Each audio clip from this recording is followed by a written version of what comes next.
Bonjour. Je vois qu'il y a qu'il y a une personne qui est arrivée, mais je ne sais pas qui c'est, donc bonjour. J'espère que tout le monde va bien, que vous allez mieux que ce temps qui est plus que mitigé. Aujourd'hui, on part en cuisine pour un grand classique de la cuisine française dans le cadre du cours de premier commis de cuisine qui se déroulera à l'EICB de Braine-le-Comte. Et pour la recette, j'ai choisi la traditionnelle quiche Lorraine. Alors, on va faire la pâte maison et on va faire la préparation maison forcément. Alors, pour la pâte maison, je vais vous donner une recette de pâte brisée qui est très facile à reproduire, que vous pouvez transformer également en version sucrée. Alors, dans la recette que je vais vous proposer, il y aura 300 g de farine, 150 g de beurre pommade, une demi-cuillère à café de sel, 80 g d'eau, environ entre 60 et 80 selon votre farine, et c'est tout. Si maintenant vous voulez la transformer en version sucrée, pour une tarte par exemple, il suffira d'ajouter 4 cuillères à soupe de sucre et de remplacer l'eau par le lait. D'accord? Donc ça, dans les fichiers du groupe, tout est déjà mis. Hein. D'accord? Donc on va commencer. Donc comme je vous disais, on va commencer par mettre dans notre plat la farine. À savoir qu'on va commencer par mettre la farine avec le sel, on va mettre le beurre. On va sabler légèrement la préparation et puis on ajoutera le liquide pour le lier le tout. D'accord? On va le faire bien sûr tout de suite. Donc on commence. On va venir mettre dans notre plat 300 g de farine. Alors hop, on y va, 300 g.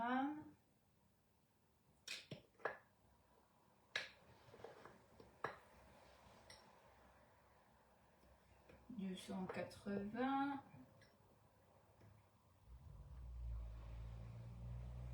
97, hop, et 300 g, tout pile. Alors, à ça, je vais venir ajouter une demi-cuillère à café de sel.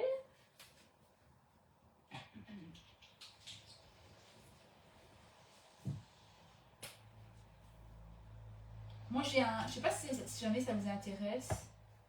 Il y a les petites cuillères comme ceci. J'ai payé ça 1 € chez Teddy. Je sais pas si vous connaissez à Framery. Et en fait, sur les petites cuillères, je crois que c'est canadienne, je pense, ou américaine. Il y a les deux, hein, une version canadienne américaine. Mais pour le sel, c'est parfait. La petite blanche ici, c'est vraiment parfait pour le sel.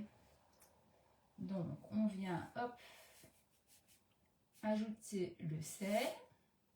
Et donc, une petite cuillère comme ça fait une demi-cuillère à café. D'accord? Non, je ne vais pas le ranger, j'en ai besoin. Alors, à ceci, je vais ajouter 150 g de beurre pommade. Donc, pour rappel, un beurre pommade, c'est quoi? C'est un beurre qui est mou, mais pas trop. On ne veut pas liquide, on ne veut pas dur, on veut vraiment comme une pommade. Alors, normalement, on sort le beurre à l'avant, ça va aller. Je l'ai sorti il n'y a pas longtemps, je l'avais oublié. Donc, je vais y mettre 150 g.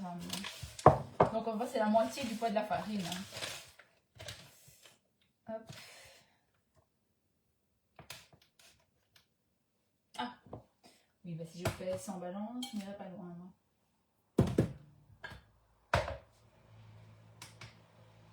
Bonjour tout le monde. 150. J'espère que vous allez tous bien.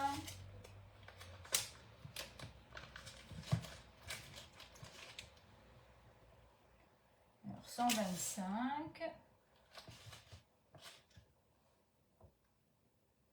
148, ce sera bon comme ça. N'oubliez pas d'allumer votre four parce que moi je n'ai pas allumé le mien. Alors, 180 pour le four. D'accord. Je n'ai plus besoin de beurre. Hop, voilà. Bonjour, ça va Laurence, tu vas bien? Alors, mon beurre, je vérifie la consistance. Il est encore un tout petit peu dur, j'aurais dû sortir un peu plus tôt. Donc, je vais le passer quelques secondes au micro-ondes. Ne le laissez surtout pas trop longtemps, sinon il va fondre. Je vais le laisser environ 10-15 secondes. Bon, je vais déjà vérifier à 10. Bon, je peux encore laisser un peu.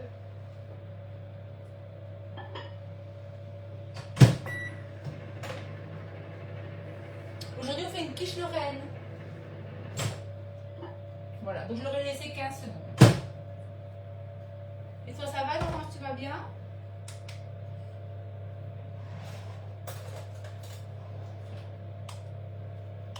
Là, hop. J'aurais même pu le laisser encore un peu, mais ça va aller. Voilà, et vous le découpez, enfin, vous essayez de le mettre un peu partout dans votre plat. D'accord? Voilà.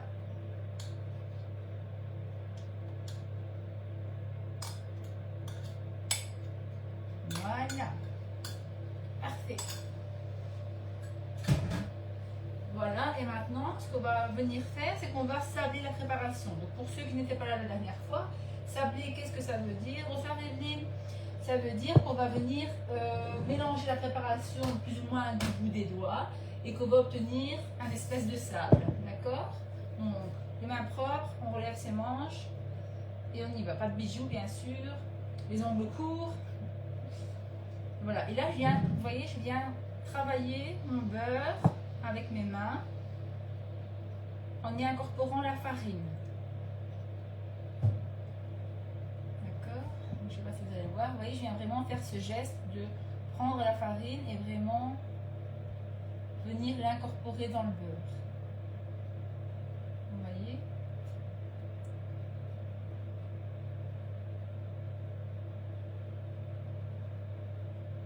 Et vous voyez, petit à petit, je ne sais pas si vous voyez dans le plat, mais on commence à avoir une espèce de gros sable qui se fait dans le plat.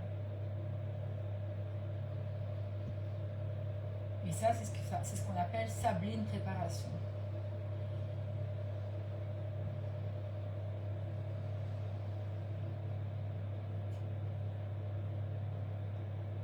Donc voilà, vous allez vraiment chercher tous les morceaux de beurre.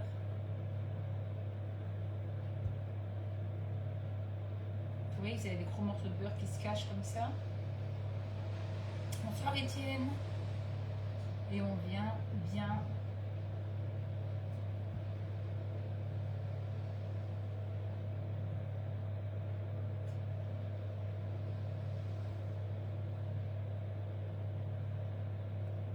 et on prend vraiment bien. C'est toujours des petits morceaux, des gros morceaux qui viennent se cacher dans la farine.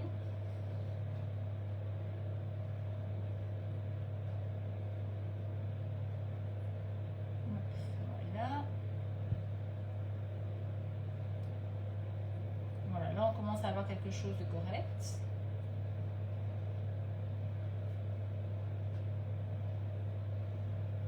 Vous voyez?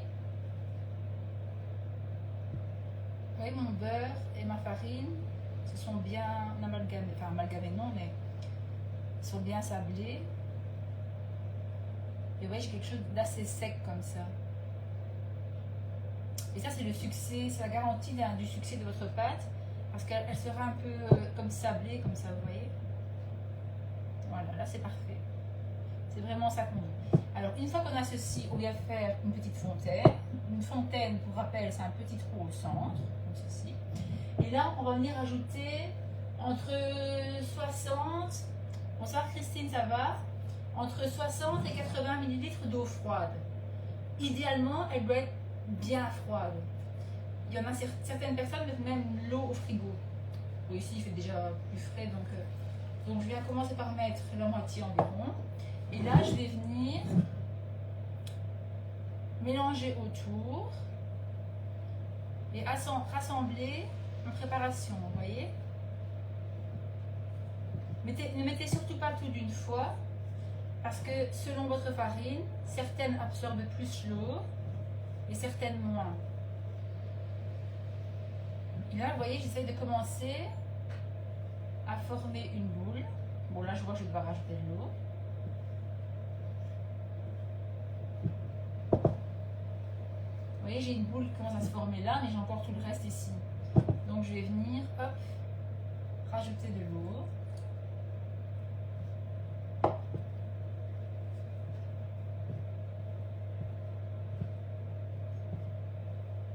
Donc, comme je vous disais, quand je vois que les gens viennent d'arriver, ça c'est la version salée. Et pour la version sucrée, vous rajoutez 4 cuillères à soupe de sucre et vous remplacez l'eau par le lait. Et là, vous aurez une belle base pour une pâte à tarte.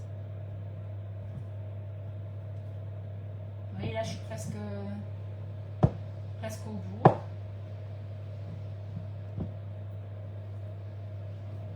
Normalement.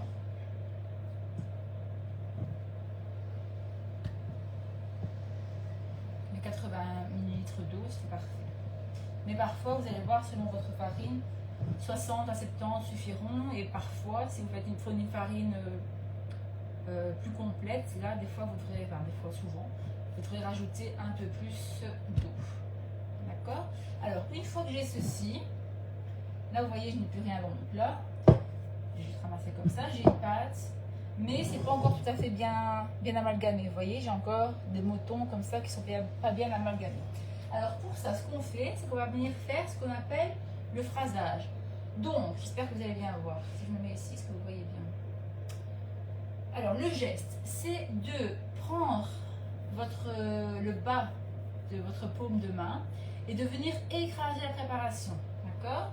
Donc, je prends ma pâte et je viens écraser comme ceci. Vous voyez? J'espère que vous voyez. Je vais essayer de voir si on voit sur le téléphone.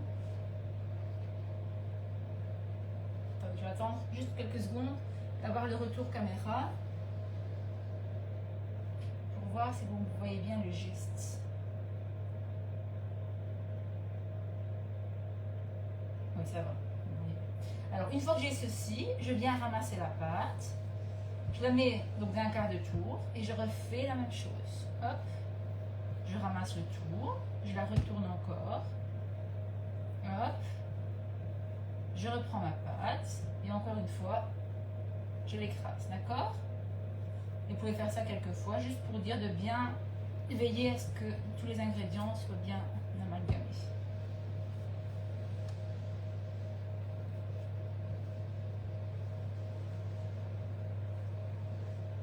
Là, vous allez voir, votre pâte, vous allez le sentir, elle va changer de... Vous pouvez le faire à deux mains, c'est plus simple. Elle va changer de consistance. D'ailleurs, on le voit, si vous voyez, au tout début, on voyait que la pâte continuait de coller sur le plan de travail, tandis que maintenant, on voit qu'elle se tient. D'accord? Et vous venez bien, hop, écraser la pâte comme ça. Bonsoir, Kate. Vous voyez la différence par rapport au premier geste?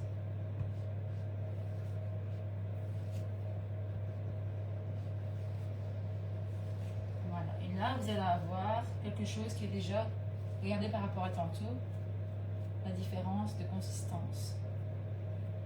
Et là, vous avez une pâte bien plus correcte. Ok? Alors, ce qu'on va faire maintenant, c'est que je vais me laver les mains. Et puis, on va étaler la pâte et la mettre dans le moule. D'accord? Je vais juste laver mon plat en même temps.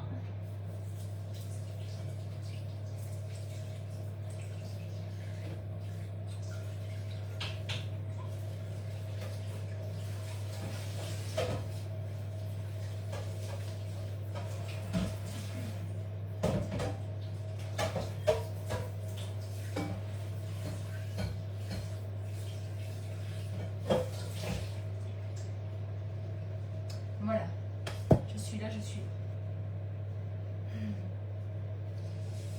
vais profiter pour préparer mon plat parce qu'on va en avoir besoin pour la suite.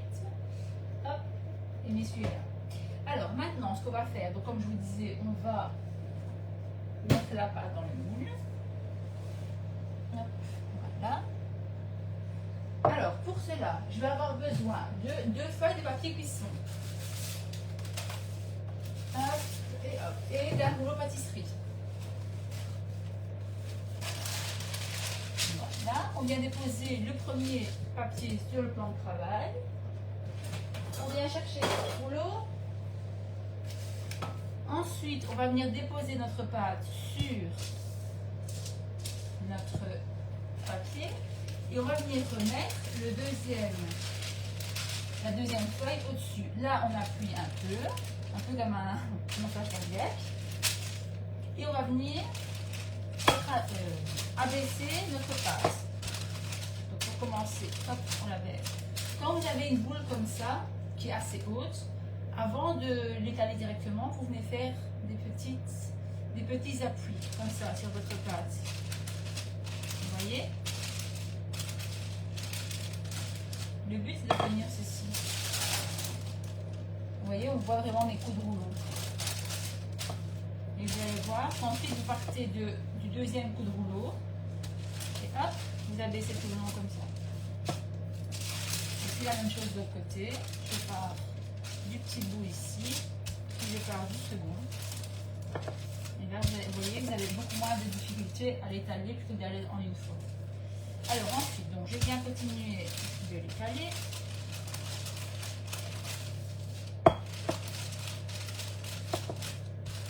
Alors, pour étaler une pâte à tarte de manière plus ou moins ronde, ce qu'on fait, c'est qu'on vient donner, on part d'abord tout droit, puis on vient tourner sa pâte d'un quart de tour, on redonne un coup, on refait dans l'autre sens et on fait ça 4 fois. Vous voyez, comme ça vous avez quelque chose qui est plus ou moins rond. Je dis bien plus ou moins rond parce que c'est jamais facile à obtenir.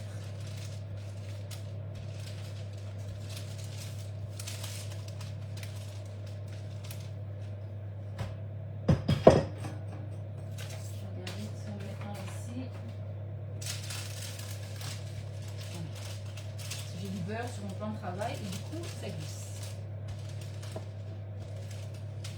Alors pour pas tourner sur votre papier, vous pouvez aussi tourner votre rouleau.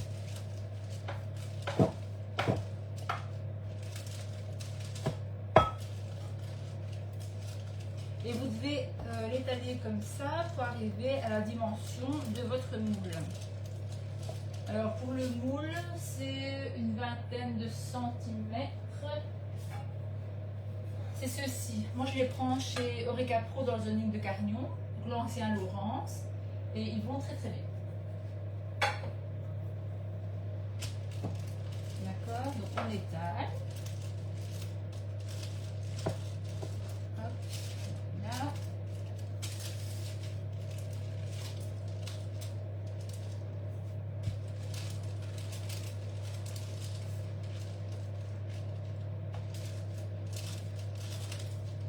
Et vous voyez, le fait de mettre la pâte entre deux papiers, ça permet à ce que ça colle moins en fait. Parce que comme ici, vous voyez, on n'a pas mis de temps de repos pour la pâte. Pour certaines pâtes, ce qu'on fait, c'est qu'on met la pâte au frigo pour permettre au beurre de se resolidifier et donc d'être de moins collé. Mais ici, on y va directement. C'est une recette qui est très très facile, que vous pouvez faire en semaine, en 10 minutes, c'est fait quoi.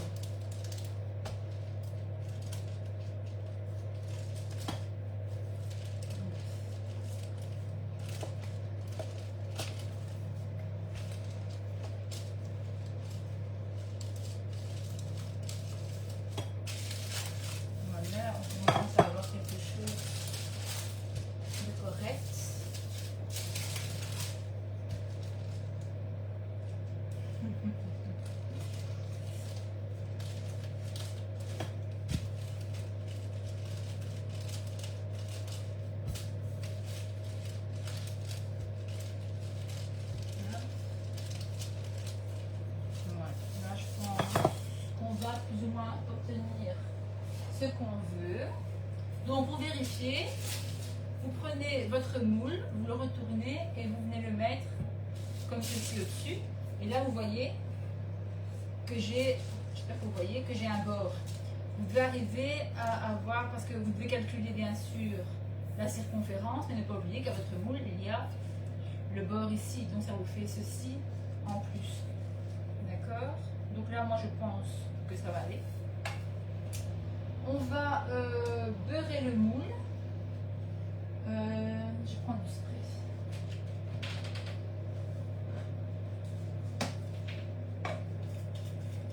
Je vais mettre au-dessus de l'évier.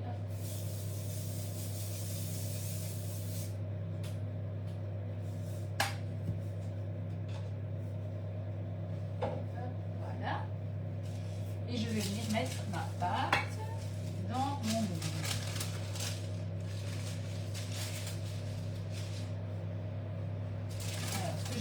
Pour avoir facile, vous prenez votre moule, vous venez retourner comme ceci dessus, en veillant bien, comme je vous disais, à laisser de la place autour.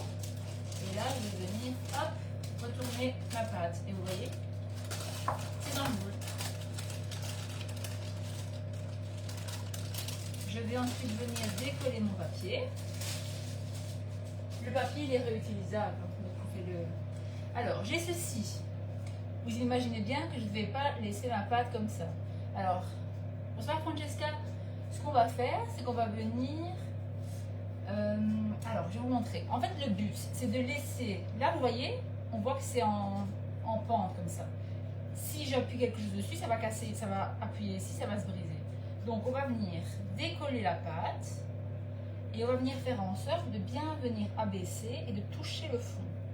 D'accord? Et vous voyez la différence entre ici, là vous voyez on commence à voir les bords, et là. Vous voyez, ça n'a rien à voir. Donc on va venir faire ça tout le long. Donc on lâche, on donne du lest à la pâte, en l'enlevant comme ça derrière. Et derrière ça donne ça. Vous voyez, je l'enlève, et hop, je lui permets de venir descendre.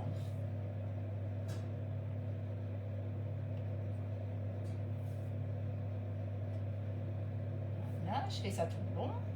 Et une fois que j'ai ceci, je vais venir avec, bon faites attention de ne pas avoir d'ongles, moi je me coupe mes ongles très courts, mais ne faites pas ça avec des longs ongles, vous allez perforer la pâte. Alors vous venez prendre votre pouce et vous allez venir tout le long, je ne sais pas, vous ne voyez pas avec mon bras, je vais essayer dans l'autre sens, tout le long, venir, vous voyez en fait ici, entre là et là à l'intérieur, ce qu'on veut venir faire, c'est avec notre pouce bien faire glisser la pâte entre là et là.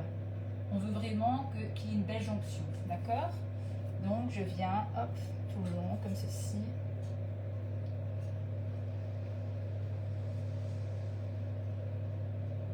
Voilà, d'accord? Bon, je vais le faire à plat, ça sera plus simple pour moi.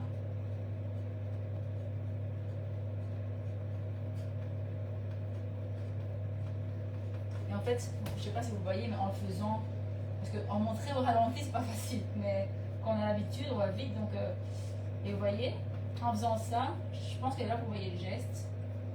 Bonsoir Gadia, ça va? Vous venez bien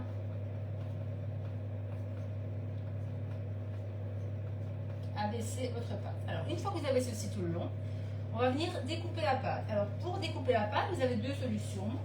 Je vais vous montrer les deux options. Hop. Soit vous venez prendre votre couteau et vous venez glisser tout le long comme ça. Mais le problème, c'est que cette technique-là fonctionne très très bien sur les moules lisses.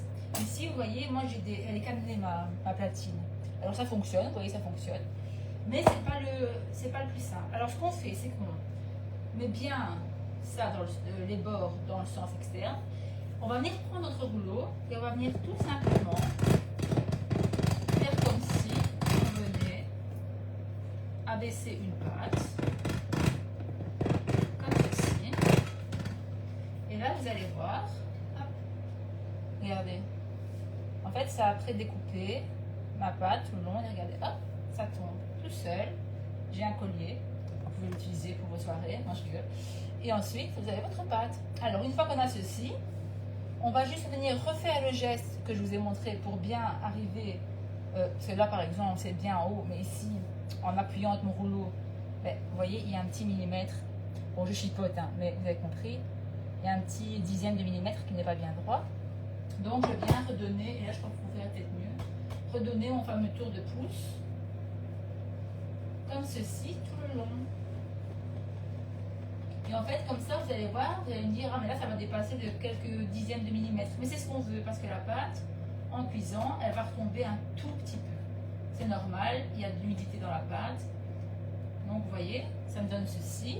Et si vous regardez les bords, vous allez voir, vous voyez, vous avez ceci. Ça dépasse un tout petit peu. Mais ça, c'est ce qu'on veut, pour permettre d'avoir une certaine marge de progression, on va dire. Déjà, quand on va mettre les ingrédients à l'intérieur, ça va être du poids, donc ça va appuyer dessus. Et à la cuisson, forcément, ça va descendre un tout petit peu. D'accord? Ceci, c'est fait. Ce qu'on va faire, pour ne pas l'oublier, on va piquer la pâte. Alors, pour piquer la pâte, tout simplement, on vient piquer comme ceci la pâte, d'accord?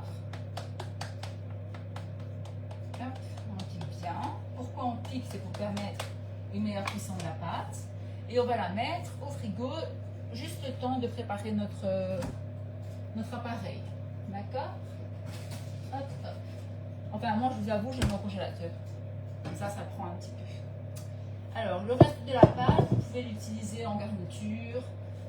Si vous faites, par exemple, une quiche d'automne, vous pouvez la réétaler un petit peu, prendre un n'importe-pièce en feuilles, par exemple, et faire des petites feuilles autour. Ou alors, vous la faites une petite boule, ça vous fait un petit pain. Moi, c'est ce que je vais faire. Alors, maintenant, ce qu'on va faire, c'est qu'on va faire cuire les lardons. Alors, pour les lardons, vous avez besoin de 200 grammes. Vous vérifiez juste pour pas dire de bêtises, oui, 200 grammes. Moi, j'en ai un petit peu plus parce que c'est 2 fois 125 grammes, c'est 250. Je vais rien savoir faire avec 50 grammes de lardons, donc je vais les cuire. Alors, pour la cuisson des lardons, ce qu'il faut faire, c'est faire chauffer, oui ça va Gradia, merci, c'est faire chauffer ce qu'on appelle votre poêle à blanc. Donc faire chauffer une poêle à blanc ou une casserole à blanc, ça veut dire que vous ne mettez rien du tout dans votre poêle et vous venez la faire chauffer. Donc sans matière grasse, sans rien.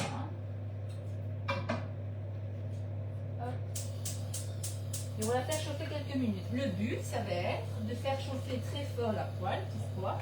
Parce que vos lardons, les lardons doivent être fumés. Vos lardons contiennent une grosse quantité de gras. Et donc, le fait de saisir rapidement vos lardons, ça va permettre d'éviter cet effet de bouillon. Vous savez, quand la viande ou le lardon, etc., rentre de l'eau, parce que votre poêle n'est pas assez chaude, vous allez avoir toute l'eau qui va sortir et vous allez avoir votre viande qui va bouillir. Ça, on veut éviter. D'accord? Donc, je vais... Hop, donc, c'est en train de chauffer. Bien sûr, on laisse chauffer quelques minutes. On ne laisse pas chauffer pendant 10 minutes, sinon vous allez avoir votre poêle qui va être foutu. Donc, hop, voilà. Voilà. Et là, je vais laisser chauffer un petit peu. Ça va, papouille? Ça va, vous allez tous bien? Je n'ai même pas vu qui était là. Hop.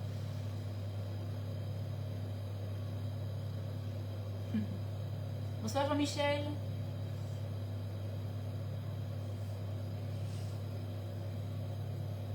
Voilà, là ça commence à bien chauffer. Donc pour vérifier, je prends un petit lardon et je viens le jeter dans la poêle et ça va me faire un beau pshhh. Vous voyez? Ah, vous entendez? Je ne sais pas si vous entendez. Et là je vois, vous voyez, j'entends le bruit et je vois qu'il n'y a pas ce phénomène d'ébullition de l'eau autour du lardon. Vous voyez, je vais vite. Regardez, mon lardon il est en train de picher, mais il n'y a pas d'eau. Voilà, c'est ça qu'on veut. Impeccable, on se croirait au cours. Oui, hein, t'as vu ça, hein? Voilà, là vous entendez le bruit?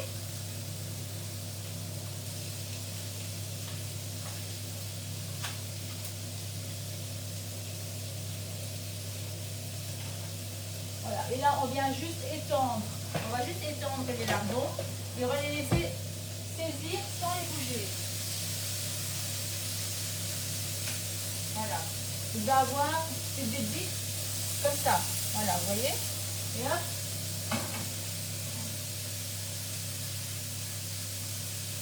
Là, on va mettre un tout petit peu moins fort pour pas mettre pas tout faire brûler quand même. Voilà. Et là, je ne les touche pas.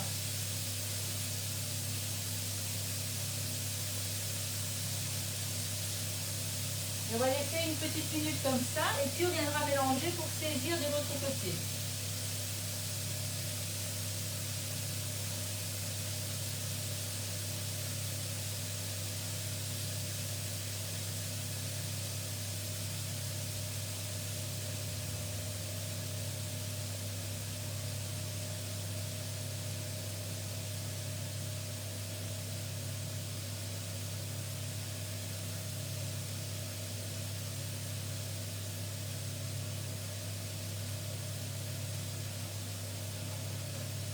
Voilà, et là vous allez pouvoir, attendez, je vais vous montrer.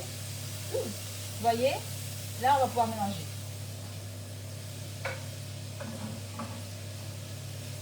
Voilà, je mélange juste quelques secondes, je réétale et je laisse.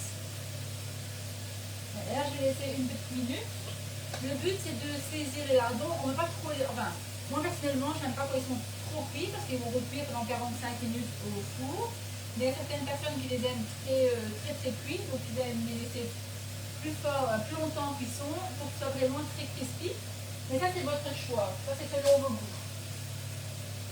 Voilà, alors ce qu'on va faire, c'est qu'on va préparer un essuie-tout.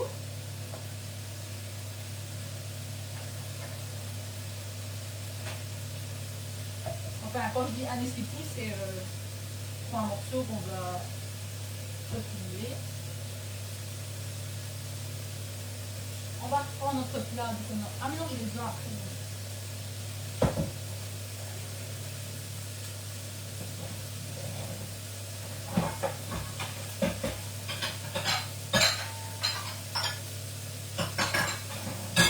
Hop. Voilà. On va prendre un petit bol. On va venir mettre l'essuie-tout comme ceci. Hop. Voilà. Et là, je vais venir enlever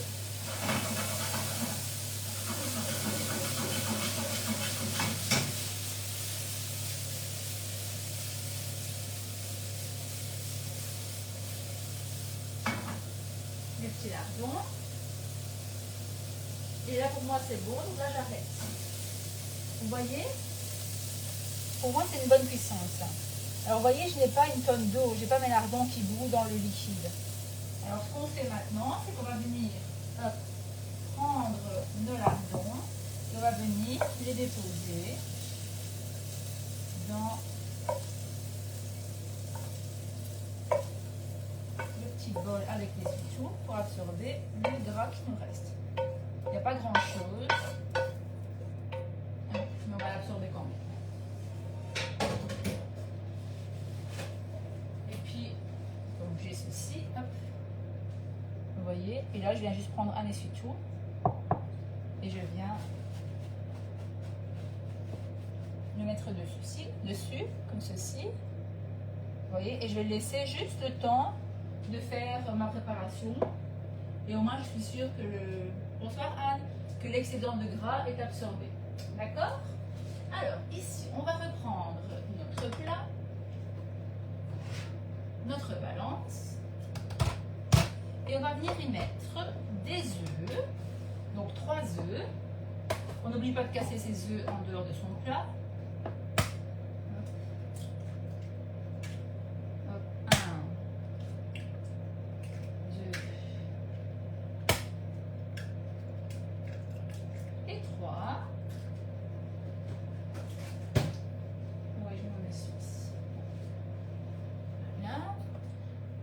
On va venir le déposer dans notre plat, j'espère que vous voyez. Je vais me avancer un petit peu. Voilà. Hop. À ceci, on va venir ajouter de la crème. Alors, vous avez deux solutions. Il nous faut 400 ml de liquide. Donc, soit vous optez pour 400 ml de crème, soit vous mettez 200 ml de crème que vous pouvez couper avec 200 ml de lait. Ce sera plus léger. Le meilleur c'est la crème, mais moi ce que je vais faire, vu que je la mangerai pas, je vais la donner, donc je m'en fous si la personne est grossière, je vais venir mettre 400 ml de crème.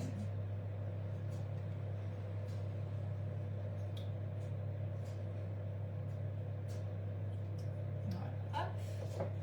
Je vais la remettre tout de suite au frigo. Alors pour la crème, idéalement, c'est toujours meilleur avec de la crème 40%. Alors je sais, vous allez me dire, oui mais c'est gras, oui mais c'est bon. Après, comme je vous dis, vous pouvez couper au lait, il y en a qui utilisent la crème 20%, 30, 35. Alors, ceci, on va venir, je vais appeler ça, hop. On va venir le mélanger. Donc on va venir fouetter la préparation. Donc ceci, le mélange qu'on fait, ça s'appelle un appareil à quiche. Là, on vient bien mélanger. À ceci, on va venir ajouter du sel, pas trop quand même parce qu'il y a le sel dans les lardons, le poivre et de la noix de muscade. Donc le sel, on ne va pas y aller trop fort, mais mettez-en un petit peu parce qu'à part si vous mangez vraiment très peu salé, parce que sans ça manque. Alors du poivre,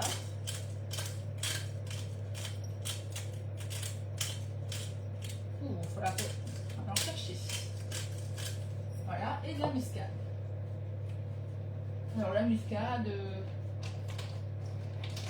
si je peux, je fais ça à l'œil, mais si je peux vous donner une indication, parce que je sais que c'est pas toujours. Je vais faire samedi, j'en fais régulièrement, mais je fais ça. Oui, franchement, tu vas voir, elle est hyper facile. Franchement,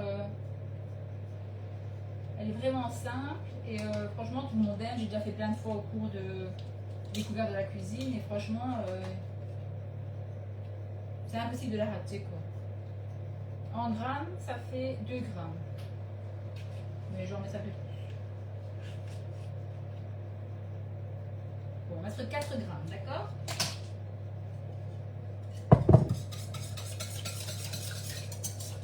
Voilà. Donc là, j'ai mis le sel, le poivre, la noix de muscade. Alors, ensuite, on va venir y ajouter. Alors, ça, c'est facultatif, à savoir que la véritable quiche Lorraine n'a pas de fromage râpé, mais qu'au fur et à mesure de sa transmission dans les familles, etc., le fromage râpé est venu s'y installer. C'est un peu comme le gratin dauphinois. Moi, je vais en mettre, mais vous n'êtes pas obligé, d'accord? Donc, moi, je vais venir y mettre 70 grammes de fromage râpé. Du gruyère ou du mental, comme vous préférez, avec ce que vous avez. Alors, la quiche, ici, c'est la quiche Lorraine, mais vous pouvez la faire avec. Vous pouvez, par exemple, ce qui est très bon, c'est rajouter des oignons caramélisés là-dedans. Faire une espèce de quiche savoyarde.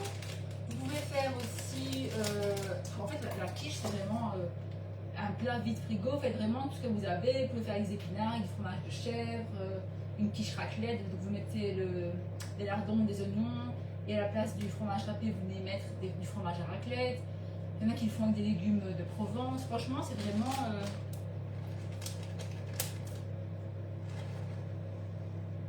Voilà. 77, ça repousse. Par exemple, si vous avez des fonds de jambon, des fonds de fromage, vous pouvez tout mettre. C'est vraiment le plat qui permet d'éviter de gaspiller. Si vous avez une courgette, vraiment... Voilà, et ça, on va venir le mélanger.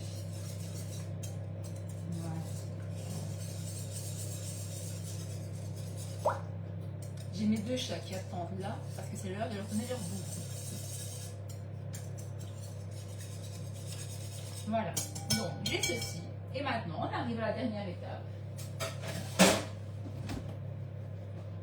Tout simplement, je récupère ma pâte. Voilà. Je vais venir y mettre... Alors, il y a 2 options. Soit vous mettez vos c'est un peu comme les tartes en fait. Soit vous mettez votre préparation, donc vos lardons dans le fond, puis vous y mettez l'appareil au-dessus. Certains viennent mettre même le fromage râpé juste au-dessus. Ou alors, vous pouvez aussi tout mélanger dans l'appareil. Moi, je vais le mettre ici. Donc, c'est chaud. Hop. Voilà, on va faire comme ça, ce sera plus simple. Hop, tac. Voilà, je viens étaler. Et vous voyez, là, c'est pas mal que la pâte soit bien froide. Parce que comme c'est très chaud, vous voyez, on voit la fumée. Au moins, ça nous permet d'éviter qu'elle fonde. Voilà, vous venez mettre ça. Moi, j'en ai un peu plus parce que, comme je vous disais, il y a 50 grammes de plus. Vous venez mettre ça dans le fond. Et ensuite, vous venez déposer votre appareil. Voilà.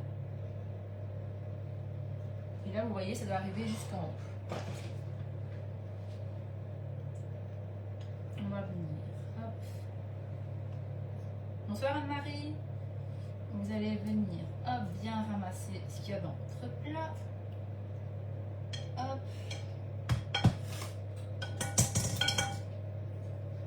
Et hop. Et voilà, c'est terminé. Elle est prête. D'accord? Et là, on va venir la mettre dans le four en évitant d'en mettre partout. Je vais prendre une grille.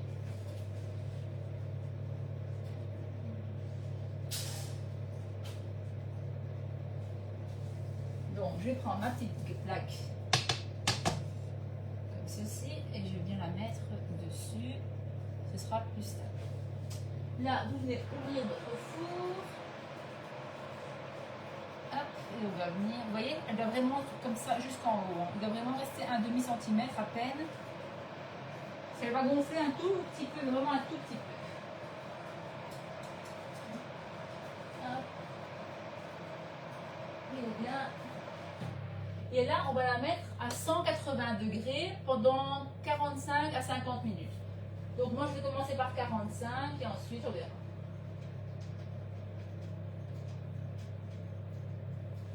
Et voilà, la recette est terminée. Vous voyez, c'est vraiment un plat. Je ne sais pas combien de temps je suis restée en live, mais ça prend pas beaucoup de temps.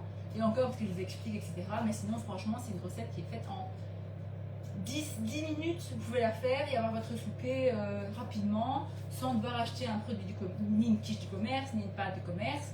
Et donc, c'est quand même meilleur pour la santé, fait maison. Les amis, c'est terminé pour aujourd'hui. Je vous retrouve samedi avec une recette italienne. Là, on en fera deux. J'ai pas encore... Ah oui, non, je vais faire des conchiglioni farcis à la ricotta et de la pancetta et des épinards. C'est très très bon. Et en dessert, on fera un dessert que j'ai jamais essayé, mais que je teste pour le cours de cuisine italienne, qui s'appelle un... J'ai déjà oublié. Mais pour ceux qui connaissent, c'est une espèce de petit gâteau comme ça à base de farine de châtaigne. C'est castagne, castagnelli, castagnello. Ça veut dire castagne, ça me fait penser au castagne. Voilà, je vous souhaite une bonne soirée les amis et on se dit à samedi. Gros bisous, ciao.